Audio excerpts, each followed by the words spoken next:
All right, Tone. We stumbled upon this movie just recently.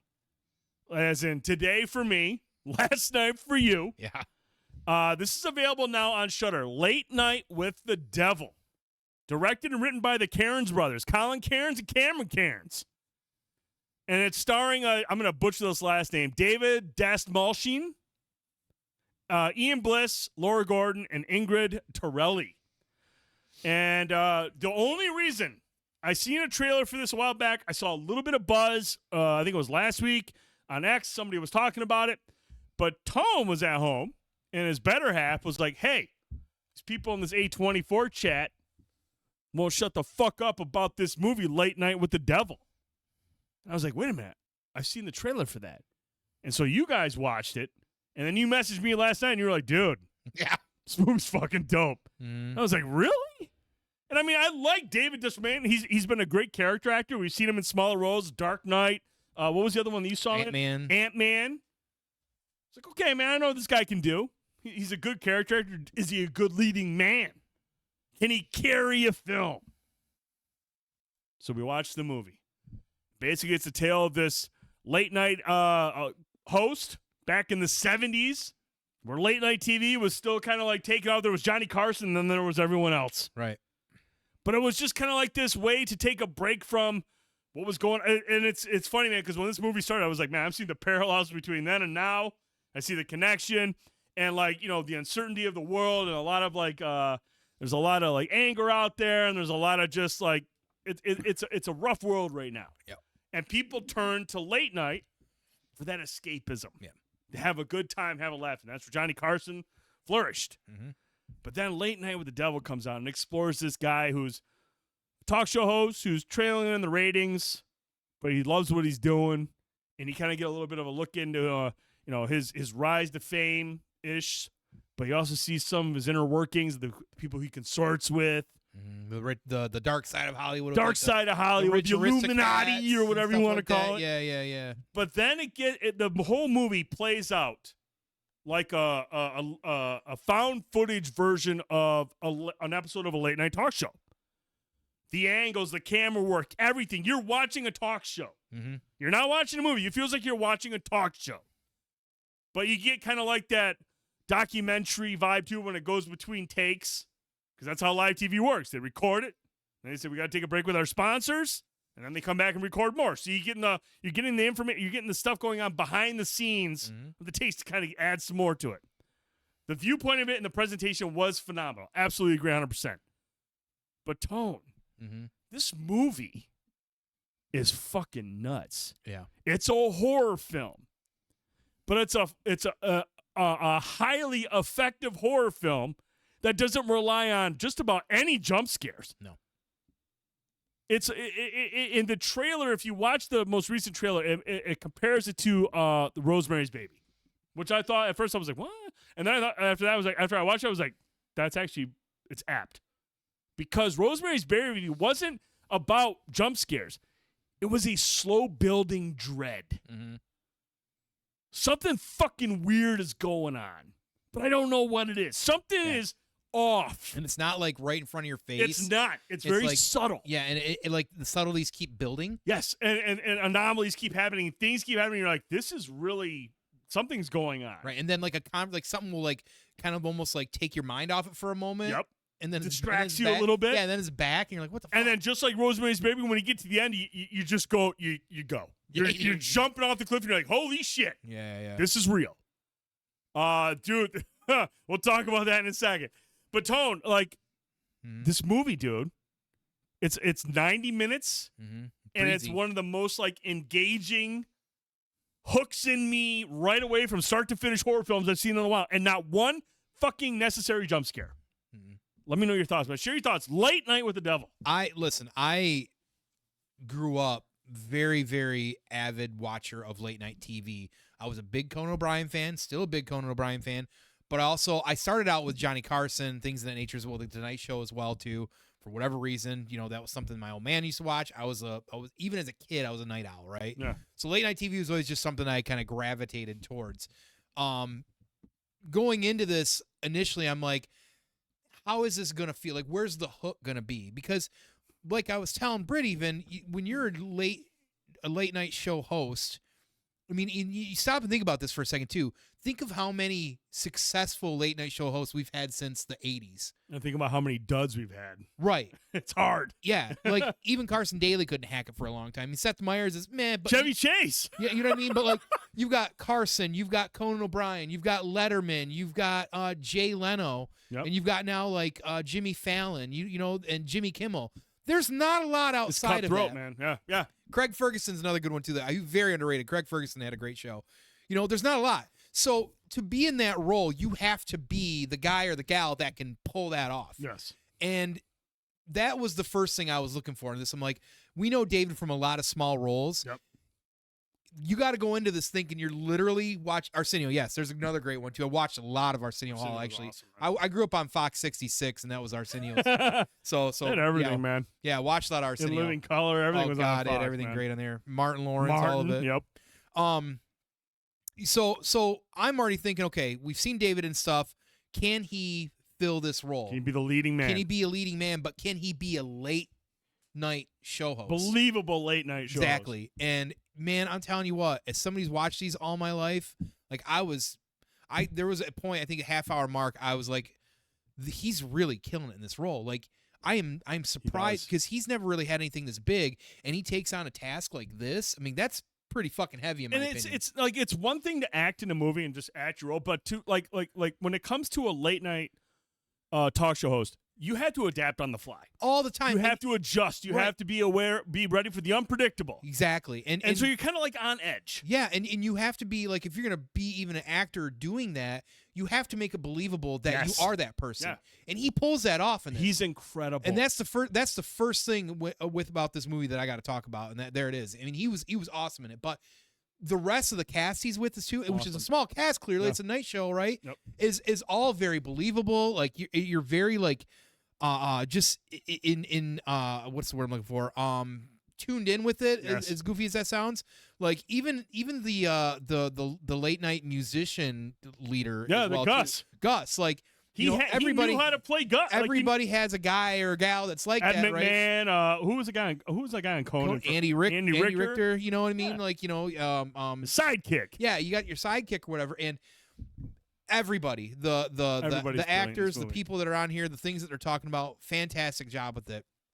But so you start this movie starts going, and you're like, okay, where are they going to go with it? You see some breadcrumbs, you know what type of movie it's going to be, and then the first one kind of hits, and you're like, well, that's kind of weird, right? Like the guy's he's a medium, right? Okay, so that's interesting. Okay, and then almost kind of like, and that's good. I'm gonna paint him a picture. Yeah. Basically, what's going on is he's doing this show. He needs a big hit. It's sweeps week. So like his numbers have dipped over the years. His wife passed away. It's like a Halloween episode or something. Halloween episode. He needs a big episode to kind of like convince them to keep his fucking show going. Right.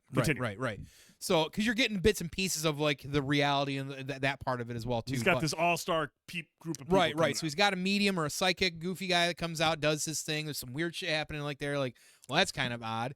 And then he kind of he has to leave the show because he gets sick or whatever. It's going on, and you're like, you almost kind of forget about it until you're reminded about it again later down the road. Right. And then you get the guy back here in the red crushed velvet. He's like the skeptic. He's like the skeptic. He's a magician, but like he also like like he likes to dive into this stuff, but he comes from a scientific side of it, which is basically try to disprove it, figure it out whatever's going on. So based on a real character too. A real person. Based on okay, so he's doing his talking and things like that, and then he brings out like the psychotherapist and this girl, which they tell all the background story, how they got this girl, lone survival of from this a cult. like a cult thing or whatever, and that she basically shares her being or her body with a possessed demon of some sort. You know, of course, that's at that point, like without ruining it, like that's when the show all of a sudden starts kicking into high gear. Because the actress that plays this young girl, she's creepy as fuck. Dude, there are multiple scenes where, like again, you're watching a talk show. If you're thinking this is really TV, which you will be, I assure you, as you're watching, this is it. like a talk show. It's a found footage talk show, and the way that she looks at the camera, she's looking through you, She's looking through you, dude. It's like, fucking, that's fucked up. It's fucking unsettling at times. Fourth wall breaking in a lot of ways. Oh yeah. And so outside of that, some events just continue to happen that keeps ramping up. And the entire time, you got the one guy being skeptical about it. Yep. They're kind of going back and forth about it. Things start happening. And at some point, you're like, is this really going on? Or is it? Like, you'll start almost, again, then kind of rolling back and questioning, like, are they fucking with us? Is this part of the production? Right. Like, or was I hypnotized? Like, there's some things that goes on with this that'll make you question a lot of wild stuff. Movie. And then you get to the end, like you said, like it gets high octane in the end. All of a sudden, just kind of like the switch is on and everything just fucking flips, and you're like, holy shit. Mm-hmm. And then even then, you're still questioning. Like you get to the end, and it's like I always go back to it when it's a movie like that that's almost like this open-ended interpretation at the end. Yep. Like you go back to the spinning top totem in Inception. Yep. You know, when Leo's walking out to the deck or whatever, and it starts to tilt. Like you start wondering, right? Yep. And that's kind of how this is. Like at the end of it, it's like you said, you almost got to watch it again. I'm going to try and figure out, like, okay, was it this or was it this? Like, how do you interpret that? So, listen, what a random, like at 8:30, she's like, I'm gonna watch this movie. I'm like, it's fucking already 8:30. What are you gonna do? Watch this? You know what I mean? So like. Josie.